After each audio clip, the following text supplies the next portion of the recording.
In this video, we'll look at the different fabric interrupt sources on PolarFire SoC. The Icicle kit reference design features several fabric sources generating interrupts to the MSS.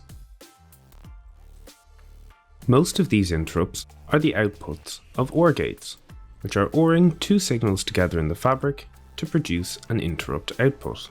The OR gate shown here ORs switch 3 with MSS GPIO2 bit 27. Switch 3 is a top-level input port, which is inverted when it enters into port A of the OR gate. Port B of the OR gate is connected up to the MSS GPIO2 bit 27 output. The output of this OR gate is connected up to the GPIO2 bit 31 input of the MSS. The GPIO inputs can be configured in several ways to cause an interrupt. For example, they can be edge triggered to cause an interrupt when they change from a 0 to a 1. The second OR gate shown here ORs switch 2 with GPIO2 bit 26. Port A is the inverted input of switch 2 and port B is MSS GPIO2 bit 26. The output of this OR gate is connected up to GPIO2 bit 30 as an input.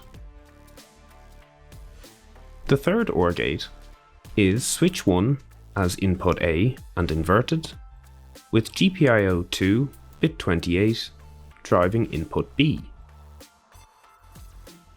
The output of this OR gate is connected up to MSS interrupt fabric to MSS bit 0.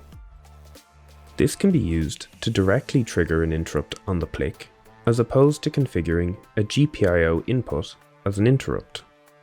There are two additional interrupts from the fabric to the MSS in the reference design. The first is MSS interrupt fabric to MSS bit 1. This is connected up to the PCIe root port interrupt of the PCIe block.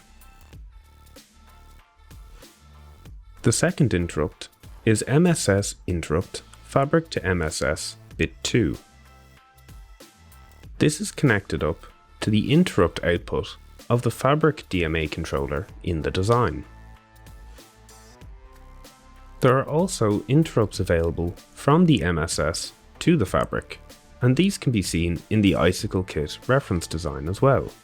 In the current version of the reference design, these interrupts aren't actually connected and are marked unused, but are available on the fabric.